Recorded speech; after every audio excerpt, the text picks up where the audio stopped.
মই কিছুমান এনেকুৱা অদ্ভুত মানুহৰ লগত চিনাকি হৈছো জানেনে, মানে চিনি পাওঁ তেনেকুৱা মানুহক, যোনবিলাকে যে নিজক ভাল দেখাবলৈ হাজাৰ চেষ্টা কৰে।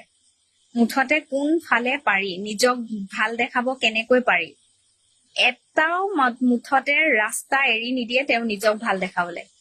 ইফালৰ কথা সিফালে, সিফালৰ কথা সিফালে তেওঁৱে লগাই থাকিব, আকৌ তেওঁৱে চবৰ আগত ভাল হৈ দেখাব যে এই কথাটো আমুকত যাব নালাগে দেই, তাৰ কথাটো তামুকে গম পাব নালাগে দেই, কিন্তু কৈ ফুৰা মানুহগৰাকী আকৌ তেওঁৱে।